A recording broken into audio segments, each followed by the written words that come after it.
pertanyaan yang muncul kemudian, kenapa umat Islam kok dikuasai oleh orang-orang kafir? Orang Islam kok dikalahkan oleh orang-orang kafir, dan orang kafir menguasai serta mengambil hartanya orang-orang mukmin. Ya, ini mestinya kita harus evaluasi diri, tidak serta-merta menyalahkan orang-orang kafir. Ya walaupun perbuatan salah gitu loh, mereka salah. Namun kan ada sebab kenapa kok bisa kan begitu. Lawang jumlahnya umat Islam itu yo gak karu-karuan akeh. Gitu. Lawang Islam niku jumlah ini gak karuan-karuan akeh. 80% dibanding berapa? 20%. Lah 20% itu juga macam-macam kan sudah. Nah, yang 80% ini kenapa kok tidak memiliki kekuatan? Yang 80% kenapa kok bisa dikalahkan? Itu kan timbul pertanyaan, ada masalah apa kan? Nah, ternyata kalau kita kaji, ya inilah pandangan dari Ahlus Sunnah. Ya. Jadi tidak serta-merta dikumpulkan umat Islam nanti bisa punya, enggak. Kekuatan umat Islam itu terletak pada kekuatan ilmu, kekuatan ibadah, kekuatan iman. Ya bukan jumlah. Kekuatan umat Islam itu terletak pada kekuatan ibadahnya. Ya. Jadi bukan jumlah. Itu sudah disebutkan oleh Nabi Shallallahu Alaihi Wasallam dalam hadisnya. Nah sekarang mari kita lihat satu hadis Nabi SAW yang akan membongkar, menunjukkan sebuah rahasia besar. Apa penyebab utama umat Islam dikuasai oleh orang-orang kafir? Nah dalam sebuah hadis yang diriwayatkan oleh Imam Ibnu Majah, diriwayatkan oleh Imam Ibnu Majah.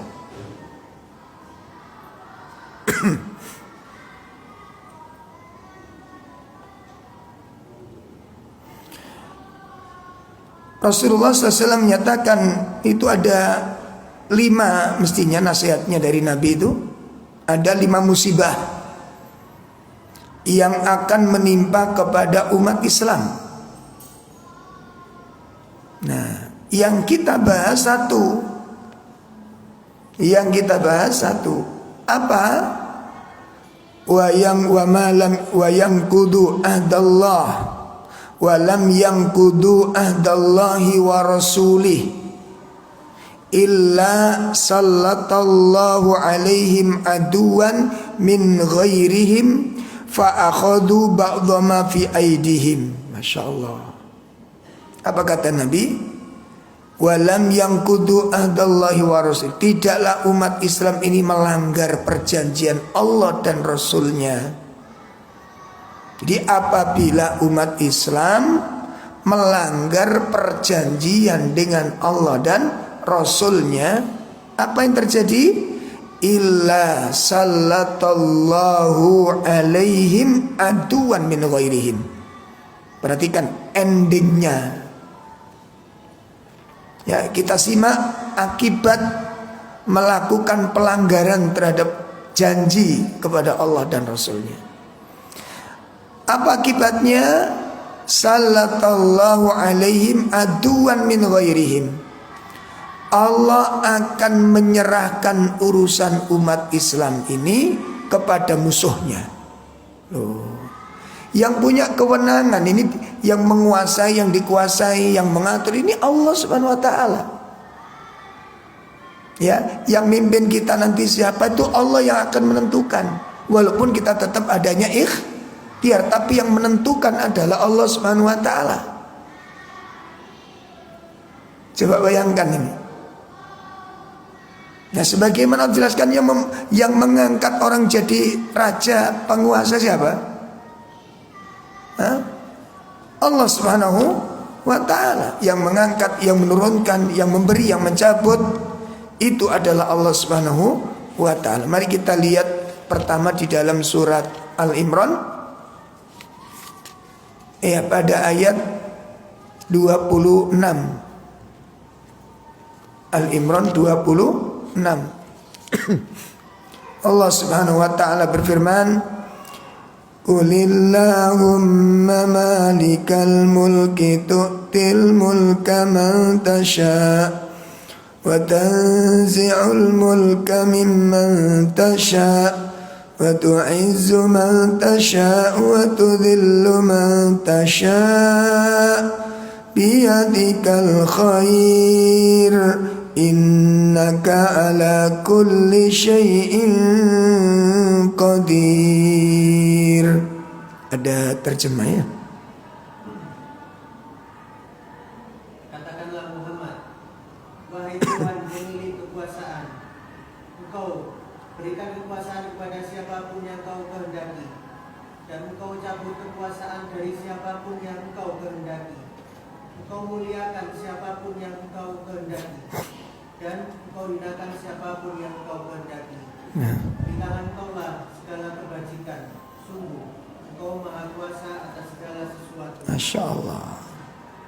Ya, katakan Muhammad, ya Allah, Engkau penguasa dari para penguasa. Engkau raja dari semua raja. Tu'til mulka man tasha wa tanzi'ul mulka mimman tasha wa tu'izzu man tasha wa tudhillu man tasha biyadikal khair.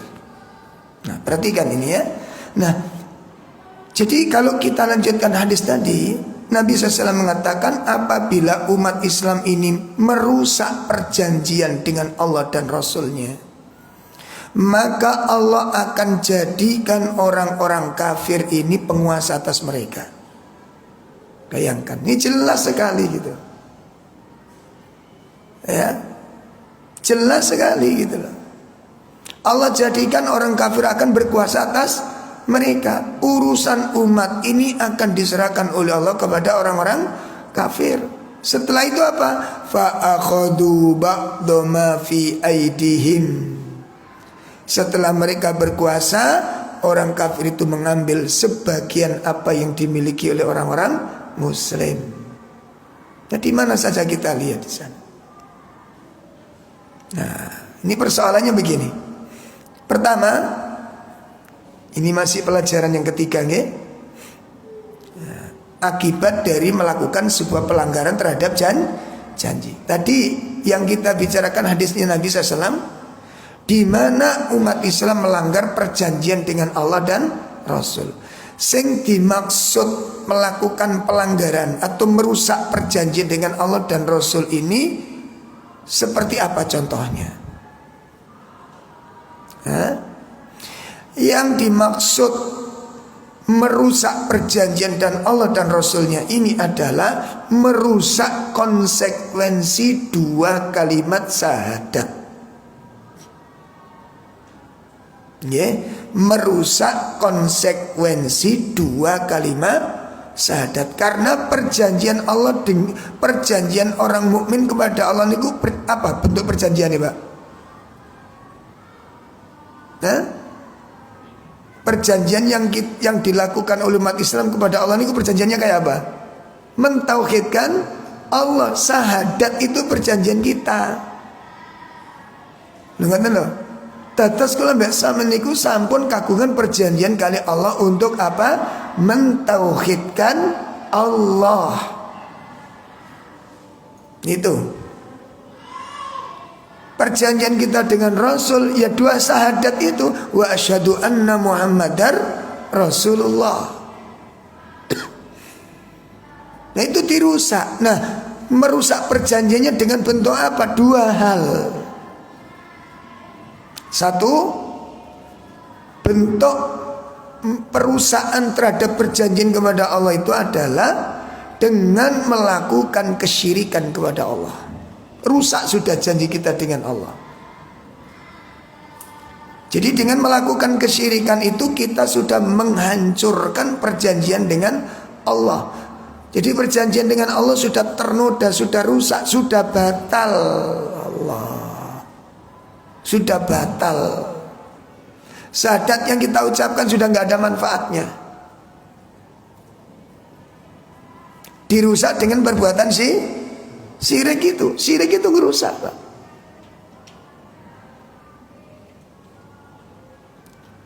Ya, syirik itu merusak dua kalimat syahadat yang merupakan perjanjian, itu rusak karenanya ini. Bukankah kita di dalam persaksian itu asyhadu alla ilaha illallah, saya bersaksi tidak ada ilah. Kita mengingkari, kita nafikan semua sesembahan. Tidak ada ilah yang berhak diibadai dengan benar illallah kecuali Allah. Sekarang kita lihat bagaimana umat Islam berakidah. Bagaimana umat Islam berakidah? Akidahnya kayak apa? Ada yang minta tolong kepada batu, ada yang minta tolong kepada kuburan, ada yang minta tolong kepada pohon, ada yang datang ke gunung-gunung mencari kekayaan, ada yang pinggir laut mencari rezeki. Ini perbuatan apa? Ini syirik. Walaupun di atas namanya, di atas namakan sedekah kepada ikan. Mulai kapan sampai ngekeimangan iwak laut tuh? Ya sesaiki ae, biyen-biyen ora. Terus sapa sing duwe ide ngekei makan ikan di laut iku ide sapa ngono lho. Ya, walaupun dibungkus dengan bungkus-bungkus macam-macam istilah, itu syirik kepada Allah Ta'ala. Karena di dalamnya mengandung sebuah keyakinan, adanya sebuah harapan-harapan mendapat rezeki. Ini yang merusak perjanjian dengan Allah Subhanahu wa Ta'ala itu. Ini yang pertama, bentuk pengerusakan terhadap janji terhadap Allah Ta'ala. Nah, bentuk yang kedua apa? Menyelisihi Nabi SAW dengan melakukan kebid'ahan. Masya Allah. Nah, akibat perbuatan bid'ah ini sunnah Nabi gak dipakai, Pak. Akibat melakukan bid'ah, sunnah Nabi gak dipakai, cara dari Nabi gak dipakai. Kenapa? Karena kita sudah punya cara sendiri beribadah. Lah terus Nabi ini diutus untuk apa? Kalau ternyata kita bisa membuat cara-cara sendiri dalam beribadah. Duh, manten loh. Niki besar endingnya, niku besar, akibatnya itu fatal. Kenapa? Karena dengan perbuatan kita yang merubah tata cara, yang menyelisih dengan tata cara Nabi, kita sudah menggeser posisi Nabi, kita ganti dengan posisi kita. Ya Allah. Padahal Nabi diutus itu dalam rangka apa? Untuk memberikan pengajaran kepada kita kaifiatul ibadah, bagaimana cara kita beribadah yang benar, cara beriman yang benar, bagaimana cara beribadah, bagaimana dirubah Pak Saniki. Nah sekarang itu dari sisi jenis zikirnya dan caranya sudah dirubah, sudah nggak sama dengan Nabi. Contoh, tak kasih contoh. Mohon teman-teman yang mungkin tidak sama, ojo kesusun susik renung no disik. Ya, Nabi SAW mengajarkan kita untuk mengucapkan kalimat la ilaha illallah. Nabi mengajarkan apa? La ilaha illallah. Nabi menyebutkan kalimat ini disebutkan sebagai afdhul dzikr, seutama-utama zikir. Ya, dan ini juga merupakan kalimat tertinggi sebagai cabang iman. Cabang iman tertinggi itu adalah kalimat la ilaha illallah. Bayangkan. Nah, kalimat itu sekarang diganti. Katanya bentuk penggantian ini katanya lebih tinggi dari la ilaha illallah. Apa itu? Allah. Nah, jadi kalimat la ilaha illallah itu cara zikirnya diganti dengan Allah, Allah, Allah. Nanti kalau sudah dikaji lagi, dipelajari lagi, ada yang lebih tinggi dari kalimat Allah ini, kalimat hu. Akhirnya zikirnya itu hu. Ini sebagian thariqat sudah mengamalkan dan mengatakan, mengatasnamakan zikir ini zikir tingkat dewa. Tulisannya di YouTube loh. Zikir tingkat dewa, tingkat tertinggi. Masya Allah. Begitu ditanya, loh kenapa kok Lo ndak, ini itu dari kalimat Allah. Coba dilihat, Allahu la ilaha illa huwa. Kalimat huwa itu ganti dari kalimat Allah. Kalimat Allah ringkasan dari kalimat la ilaha. Beda Pak. Kalau Allah itu nama saja. Kalau la ilaha itu ada pengingkaran, ada penisbatan. Beda kalimatnya. Anda mengucapkan Allah dengan orang mengucapkan la ilaha illallah, tidak sama. Tidak sama. Lah kalau begitu nanti orang bisa mengatakan asyhadu hu ngono piye? Piye iso enggak? Iki syahadat tingkat dewa. Nah kula iso ngarang to ya kan? Rusak agama nek ngene iki carane rusak. Ngaten. Ini dirubah, cara yang diajarkan Nabi mboten digawe, gawe dhewe terus didudukkan. Apa karya hawa nafsunya ini dikatakan tingkat tinggi. Gimana kalau syahadatnya tingkat tinggi nanti? Asyhadu hu ngono piye? Karena la ilaha illallah diganti hu. Saniki dzikir pun kathah ngoten niku. Allah, Allah, Allah, Allah. Hu ngono Pak. Nah, mangkane kone adzan diganti asyhadu hu ngono piye? Rusak. Cara dari Nabi diganti dengan akalnya sendiri. Setelah itu hasil akal ini ditempatkan. Inilah cara yang terbaik. Terus cara dari Nabi kurang baik. Yakin mereka gak berani jawab begitu. Gak ngunung, gue mesti ngunung ngeyel ini. Aku wis nek ngono kuwi. Tolong teman-teman yang tidak sama jangan emosi dulu. Dirasaan di omongan saya ini. Ini nggak bener cara koyo ngono kuwi. Nah, cara sing teko Nabi mbok ganti dengan caramu, terus caramu mbok katakan lebih tinggi dari carane Nabi. Loti kedudukanmu ambek Nabi ku dhuwur ngendi? Nek Nabi niku mengatakan kalimat la ilaha niku tuh Gusti Allah. Saya ngajari Allah ngajari la, bukan buatan Nabi. Nek bukan kamu yang buat. Teko sapa kuwi?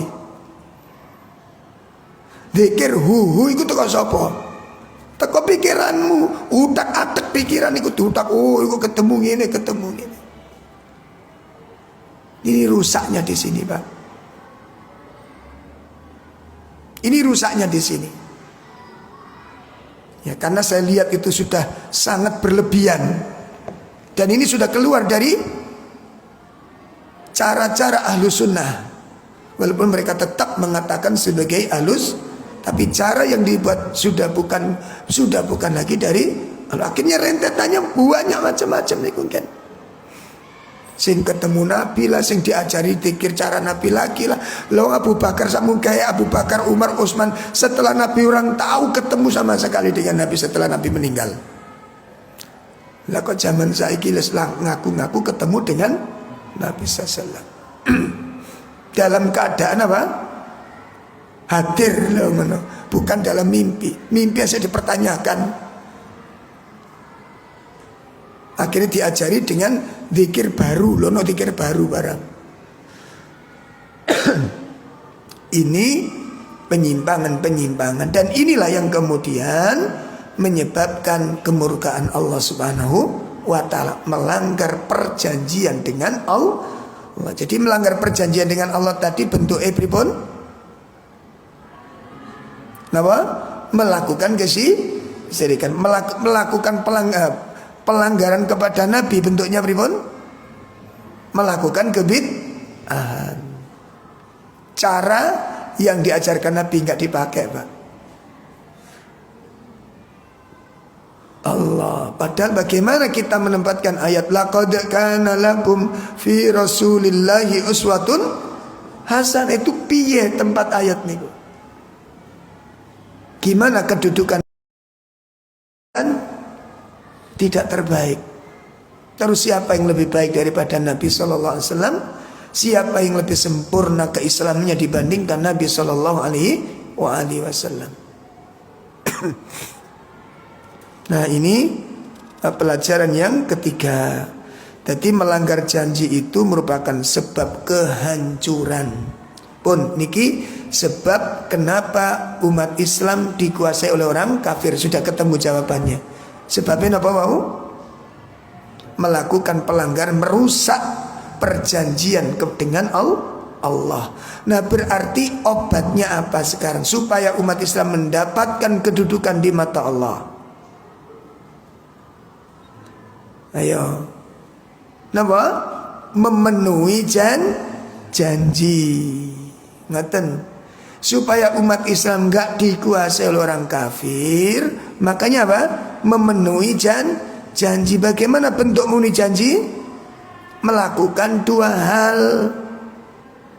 Ayo dirombak hidup ini, ditoto hidup ini dengan dua hal itu. Dua hal itu apa? Satu, memurnikan tauhid, menjaga tauhid dari noda-noda syirik. Niku setunggal. Nek kepingin uripe ditoto kali Allah. Nggih. Kalau kita ingin dijaga oleh Allah kembali, dikembalikan wibawanya umat, izzahnya umat ini dikembalikan. Satu, tegakkan tauhid. Dijaga tauhidnya, dipenuhi perjanjian dengan Allah. Kenapa? Loh, Allah wis janji kok. Lah nek Allah sing janji niku kira-kira kelakon apa mboten? Hah?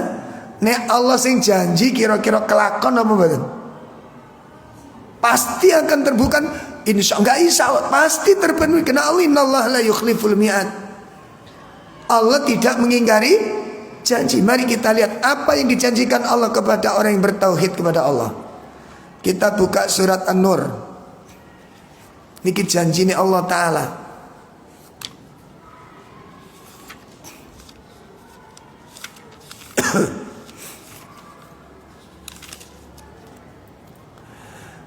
Surat 24 ayat 55. Allah menjanjikan kepada orang-orang yang beriman. Masya Allah. Wa'adallahu alladhina amanu minkum wa amilus salihat la yastakhlifannahum fil ardi kama istakhlafal ladhina min qablihim وَلَا يُمَكِّنَنَّ لَهُمْ دِينَهُمُ الَّذِي ارْتَضَىٰ لَهُمْ وَلَا يُبَدِّلَنَّهُمْ مِنْ بَعْدِ خَوْفِهِمْ أَمْنًا يَعْبُدُونَنِي لَا يُشْرِكُونَ بِي شَيْئًا وَمَنْ كَفَرَ بَعْدَ ذَلِكَ فَأُولَئِكَ هُمُ الْفَاسِقُونَ. Iya. Allah Ta'ala berfirman, Allah telah menjanjikan kepada orang-orang di antara kamu yang beriman dan yang mengerjakan kebajikan bahwa Dia sungguh akan menjadikan mereka berkuasa di bumi sebagaimana Dia telah menjadikan orang-orang sebelum mereka berkuasa. Dan sungguh Dia akan meneguhkan bagi mereka dengan agama yang telah Dia ridhoi. Dan Dia benar-benar mengubah keadaan mereka setelah berada dalam ketakutan menjadi aman sentosa. Mereka tetap menyembahku dengan tidak menyekutukanku dengan sesuatu pun. Tetapi barang siapa tetap kafir setelah janji itu, maka mereka itulah orang-orang yang fasik. Masya Allah. Coba perhatikan ini. Perhatikan, ini jawabannya, Pak. Terus kalau umat Islam ingin meraih kembali kejayaannya, umat Islam ingin terlepas dari genggaman dan kekuasaan orang kafir, maka lihat ayat ini. Lihat ayat ini. Ya. Nah, perhatikan ayat ini yang gak diperhatikan oleh para doa-doa di zaman sekarang ini. Ya. Memberantas kezaliman, akar kezalimannya dibiarkan. Kita lawan kezaliman, lah akar kezalimannya dibiarkan. Apa akar kezaliman? Syirik. Kalau memang kita sering memerangi kedzaliman, maka akarnya dulu. Kedzaliman yang paling zalim apa? Syirik. Dosa yang paling besar apa? Bae kufur napa? Buyute apa? Apa mana ya? Kok justru ini tidak dibicarakan para dai-dai itu? Kita bela agama sing mbok belani apa? Agama iki mbok sing dibelani napa nih? Nek ditakoni ngene jenengan piye jawab? Kita bela, ini dibelani apa? Kalau kita bela tauhid. Nah gitu, kita tegakkan tauhid kepada anak-anak kita, kepada teman-teman kita, di jamaah kita, di masyarakat kita. Dan kita sampaikan jauhi syirik dan kita tolak perbuatan syirik. Walaupun kadang-kadang awak niki diencepi karo wong. Nah gitu. Gara-gara nolak syirik kita diencepi, napa diencepi niku? Ngerti diencepi sampean? Ya, dicemooh, dihina, difitnah. Itu konsekuensi yang harus kami terima.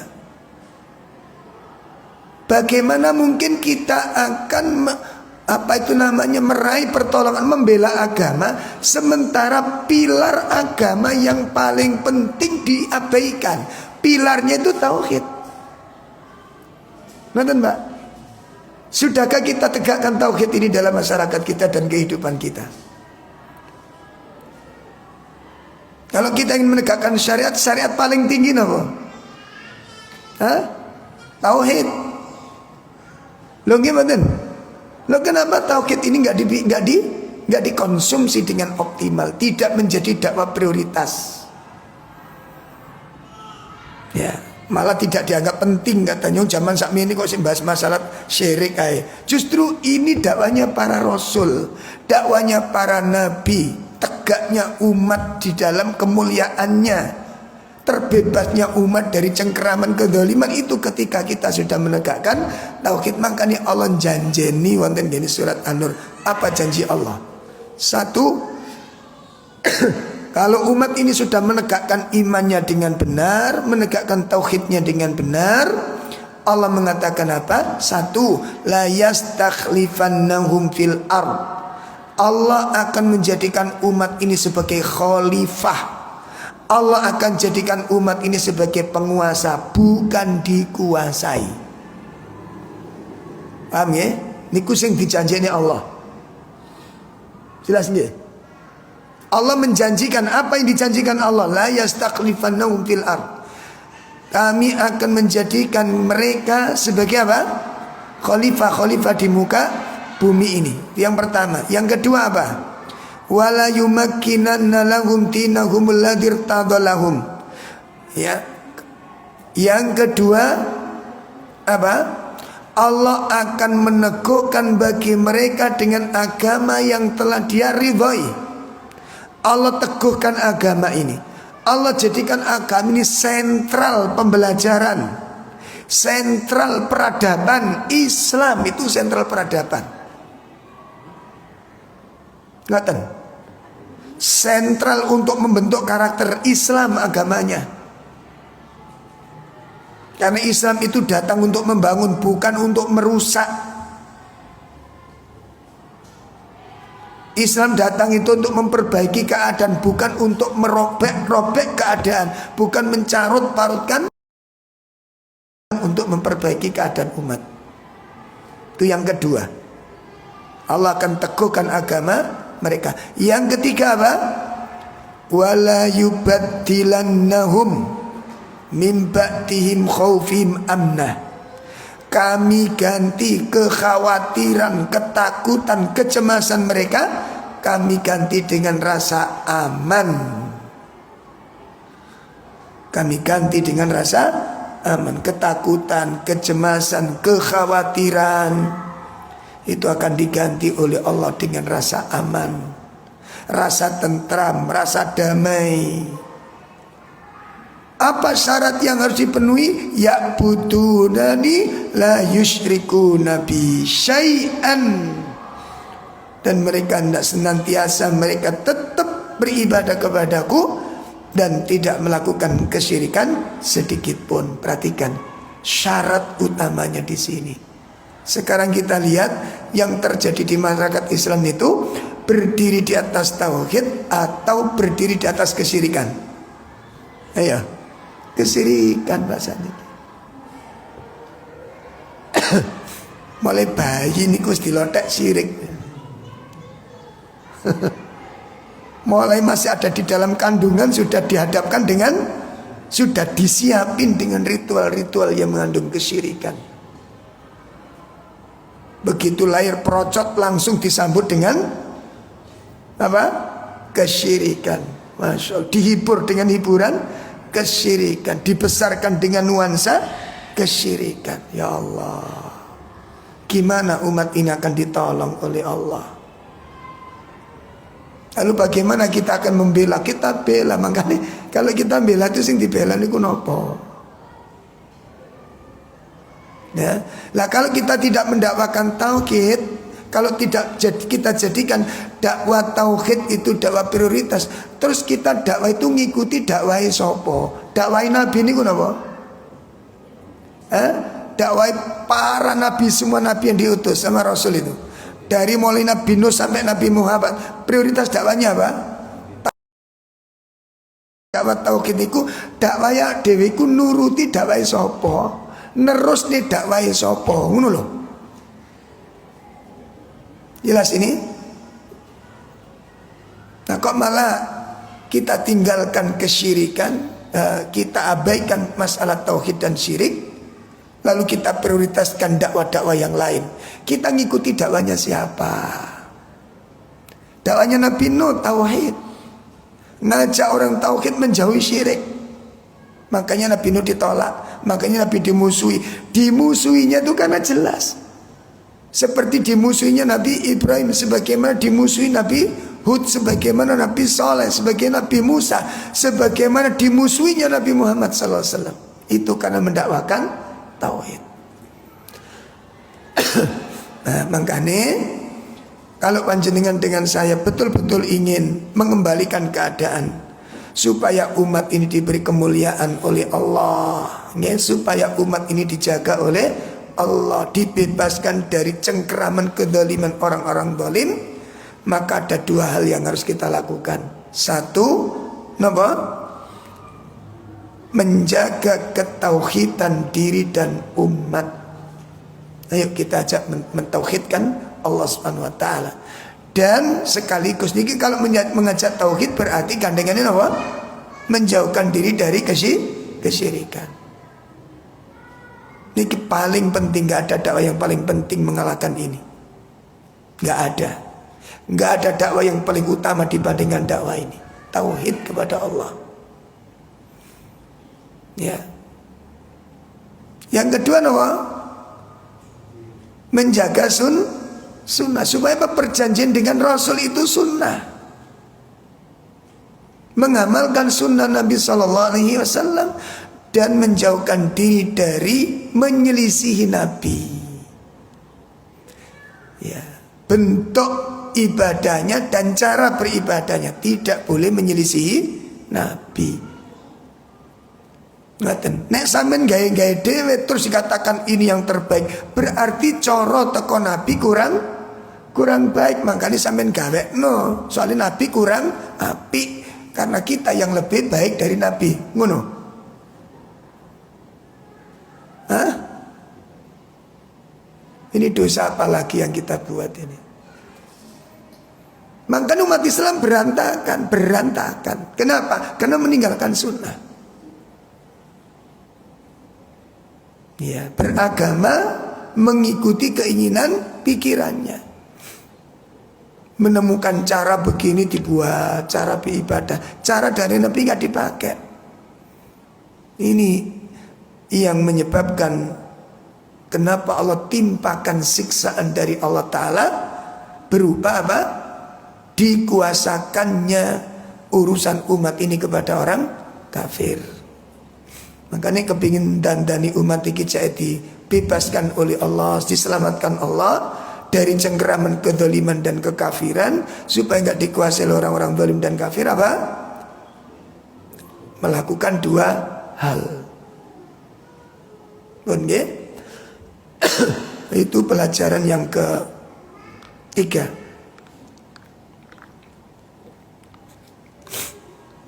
Pelajaran keempat dari surat Al-Baqarah ayat 93. Pelajaran yang keempat adalah amarallahu ta'ala bil iktisamil Qur'an. Allah Subhanahu wa ta'ala memerintahkan agar kita berpegang teguh kepada Al-Qur'an. Ya, Allah merintahkan kita agar kita berpegang teguh kepada Al-Quran. Wa yahdharuhu anil i'rad, dan berhati-hati dari berpaling dari Al-Quran. Jangan sampai berpaling dari Al-Quran. Ini perintah dari Allah. Jadi perintah dari Allah agar kita berpegang teguh dengan Al-Quran dan berhati-hati jangan sampai berpaling daripada Al-Quran. Nah, kenapa demikian? Ada dua konsekuensinya. Li'annal i'tisami bil Quran, karena berpegang teguh dengan Al-Quran, ya, berpegang teguh dengan Al-Quran itu adalah minal asbabis sa'adah wassalama wal falah wan nasr. Masya Allah. Berpegang teguh kepada Al-Quran itu merupakan sebab Allah berikan kita kebahagiaan, ya. Wassalamah, Allah berikan kita keselamatan. Wal falah, dan kemenangan serta keberuntungan. Wan nasr, dan pertolongan. Ngaten. Jadi kalau kita itu berpegang teguh kepada Al-Quran, Allah berikan kepada kita as-sa'adah, kebahagiaan, as-salamah, keselamatan, al-falah, keberuntungan dan kemenangan, wan nasr, dan pertolongan, ditolong oleh Allah. Ini kalau kita berpegang teguh kepada Al-Quran. Hal ini sebagaimana dijelaskan oleh Allah Subhanahu wa ta'ala, dijelaskan oleh Nabi sallallahu alaihi wasallam dalam hadisnya.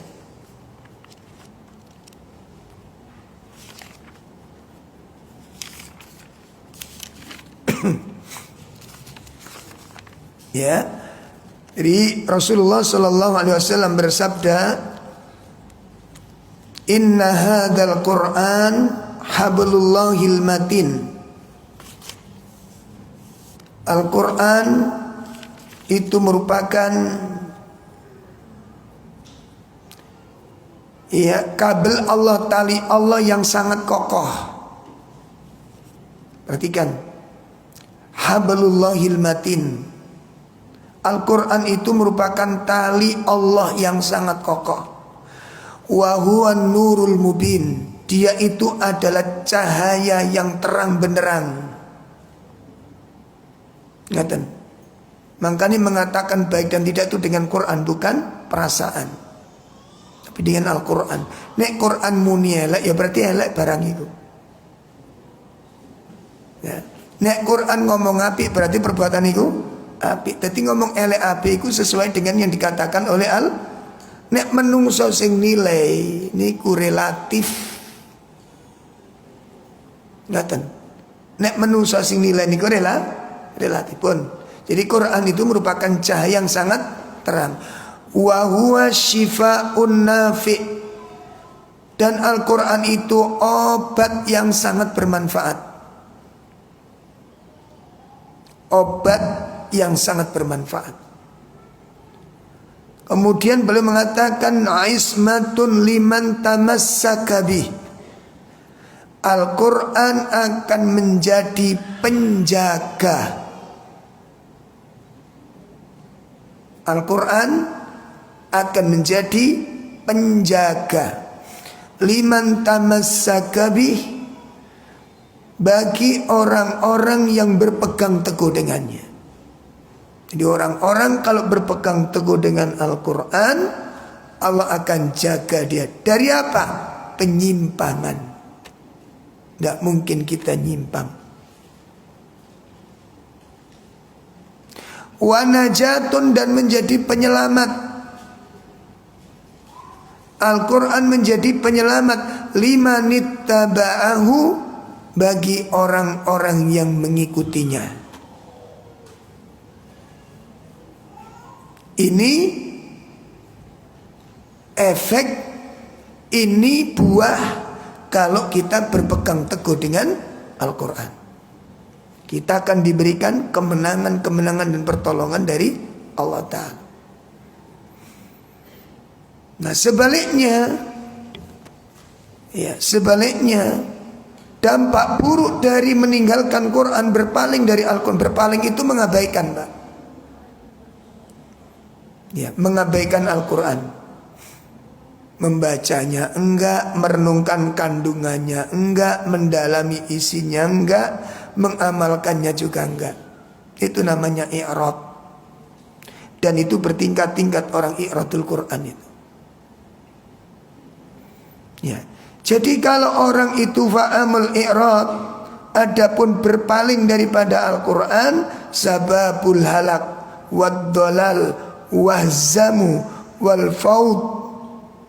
Masya Allah. Sedangkan berpaling daripada Al-Quran merupakan sumber kehancuran. Wad dolal, kesesatan. Wa ihzam, kekalahan. Wal faut, dan kekacauan. Itu kalau kita meninggalkan Al-Quran.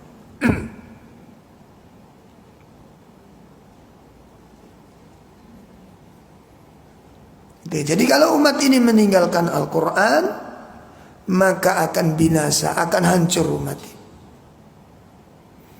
Termasuk faktor-faktor kekalahan umat itu karena umat ini di dalam jiwanya sudah nggak ada Qurannya. Saya ulangi, penyebab utama umat Islam gampang dikalahkan dan kehilangan kekuatan. Kekuatan umat Islam tadi di mana? Oh, turun mulai wis lali gini. Ayo, umat Islam tadi kekuatannya diletak di mana? Di kekuatan apa? Iman, bukan jumlah. Bukan jumlah. Salah besar kalau orang mengatakan umat Islam kalau kumpul jadi satu, salah. Akidahnya kalau nyimpang tidak akan ada kekuatan. Allah tinggalkan. Ingat ciri-ciri orang yang ditinggalkan Allah apa? Ketika orang bersandar kepada selain, akan ditinggalkan dia, walaupun jumlahnya mayoritas ditinggalkan oleh Allah. Nah, umat Islam niki banyak sing koyok ngoten niku, Pak. Ya Allah, bersandar kepada selain Allah. Ini kemungkaran yang paling mungkar, kezaliman yang paling zalim.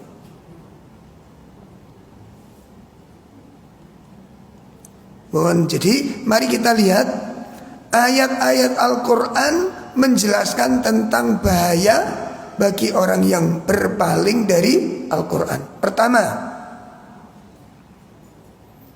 apa akibat yang akan kita peroleh ketika orang berpaling dari Al-Quran? Satu, ma'isatan dongkah, penghidupan yang sempit. Apa itu? Kesengsaraan. Sengsara hidupnya ini. Ya, sengsara hidup. Ma'isyatan dongkah. Ya, ja'alallahu lahu dayyiqan daqa sadrahu wa masyaqqah. Di dalam tafsir Taisirul Karim Ar-Rahman disebutkan surat 124 kita buka. Kita buka Surat 20 124. Wa man a'rada an dzikri fa inna lahu ma'isyatan dhanka wa nahsyuruhu yaumal qiyamati a'ma. Nggih. Dan barang siapa berpaling dari peringatanku, maka sungguh dia akan menjalani kehidupan yang sempit. Dan kami akan mengumpulkannya pada hari kiamat dalam keadaan buta. Allah jadikan penghidupan sempit itu disebutkan oleh Syekh Nasir As-Sa'di. Apa katanya? Ja'alallahu lahu dhaqan sadrahu wa masyaqqah. Allah jadikan hatinya itu sempit. Ya, bukan rumahnya yang sempit, bukan tempat tinggalnya yang sempit, bukan kendaraannya sempit, tapi hatinya yang sempit.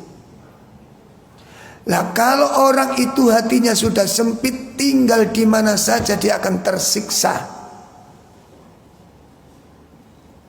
Ya. Tinggal di mana saja dia akan menderita. Karena kesempitan hati itu tidak bisa luas melihat satu masalah. Itu siksaan dari Allah. Wa masyaqqah, dan mendapatkan beban-beban hidup. Jadi masalah itu menjadi beban bagi hidupnya. Itu karena hatinya yang sempit. Perhatikan, problematika itu akan menjadi siksaan bagi dirinya. Sementara orang-orang mukmin menjadikan problematika hidup itu jalan menuju surga. Teto Pak, wong atine longgar ambek wong atine ciut, ndase ngelu mawon sikape wis aja. Ndase ngelu. Nek wong atine longgar niku gak kaken sambatan. Ya dipijeti ndase tapi gak kaken sambat. Lah nek wong sing atine ciut niku ndase niku di salon pas, di PPO, di ndase digacoki cancang anduk ngoten niku.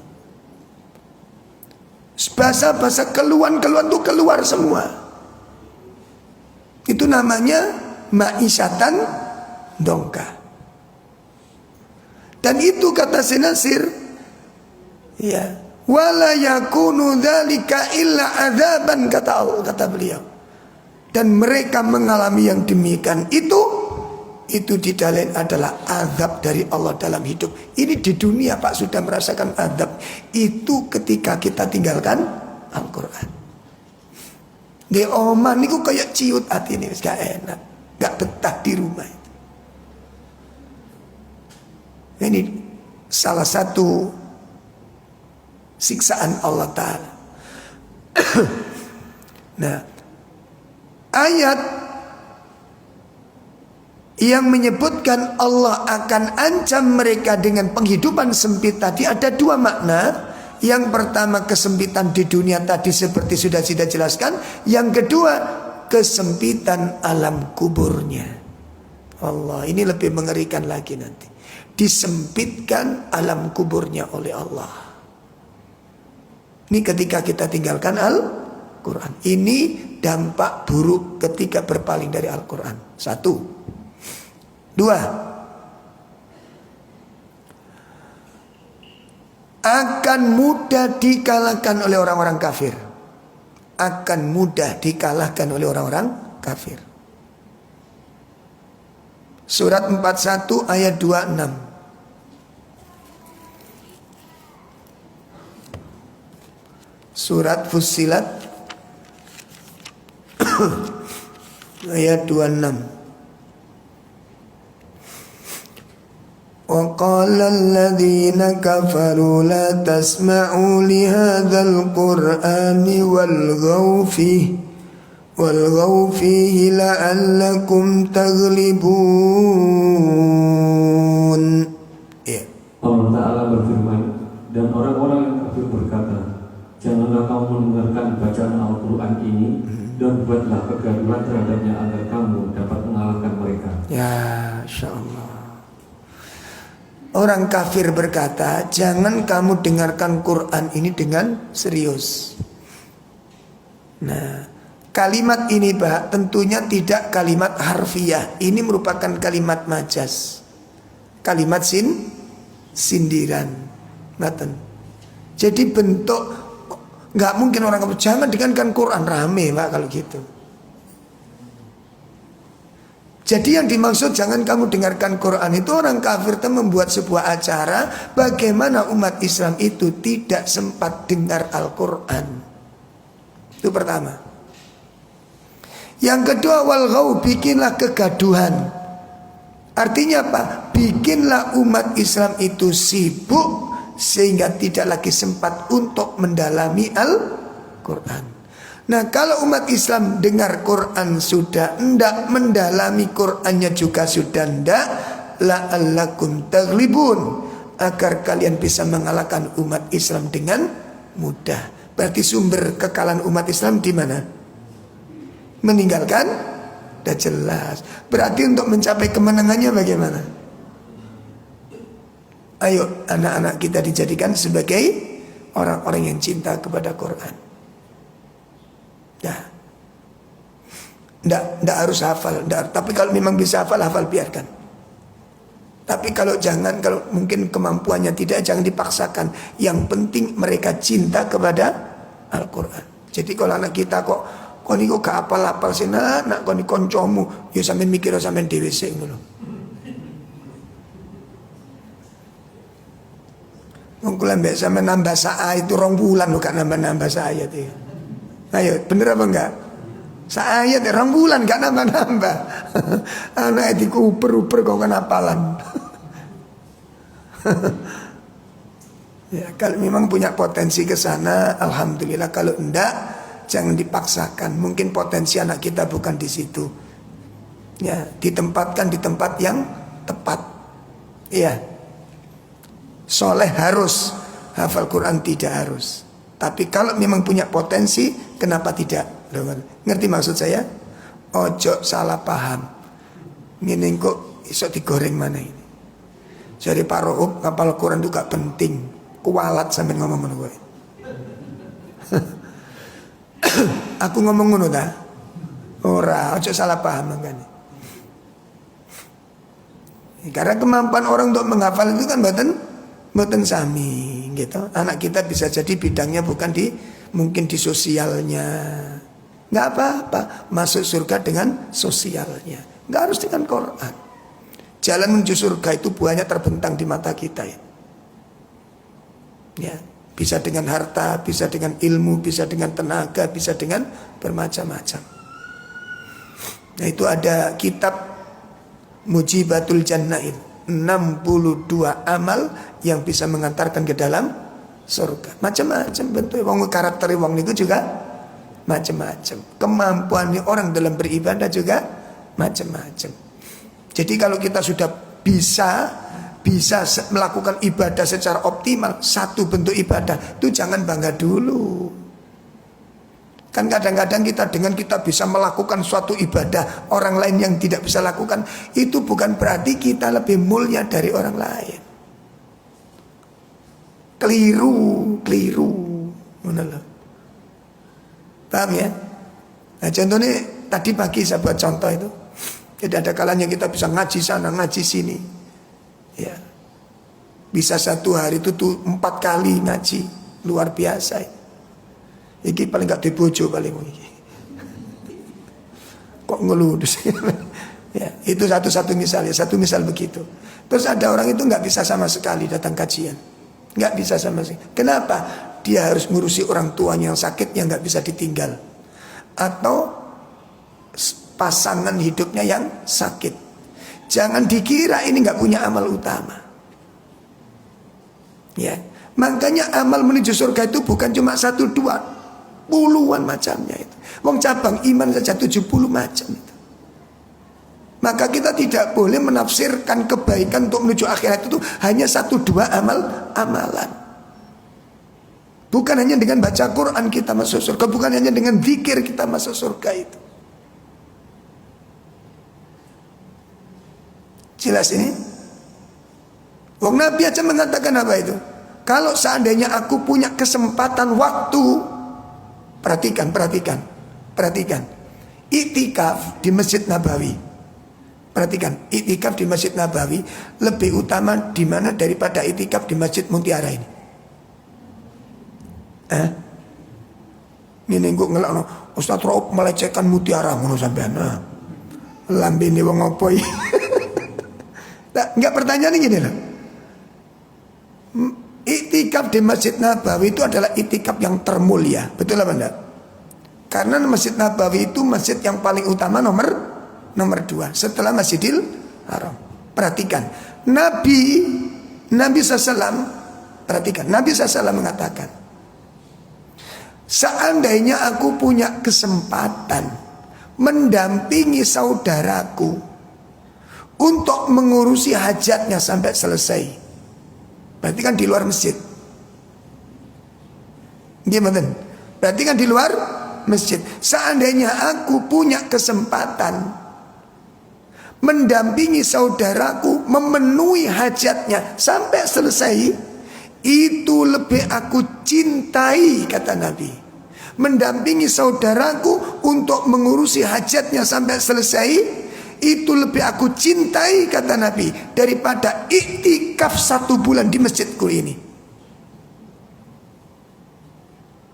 Perhatikan, bukankah iktikaf itu ibadah yang paling utama? Tapi ada yang lebih utama dari itu. Apa itu? Membantu kaum muslimin untuk memenuhi kebutuhan hajatnya. Maka bukan kacamata akal yang kita pakai. Ya, makanya kula nggak sampean iso maca Quran 1 hari 1 juz, ojo lebih merasa lebih mulia dari orang yang mungkin hanya 2 lemper baca Quran. Bisa jadi 2 lemper itu lebih mulia dari yang pada 1 juz. Bisa jadi. Makanya tidak boleh seseorang merasa lebih baik dari orang lain. Tadi sudah kita sampaikan ada berapa alasan tadi? Singa jesuk. Yakin lali. Anak pira Mas? Catatan hilang bisa. Ada 3 alasan kenapa nggak boleh kita merasa orang lain. Satu, kalau kita mengaku kita lebih baik dari orang lain dengan amal-amal kita, sudah tahu amal orang lain?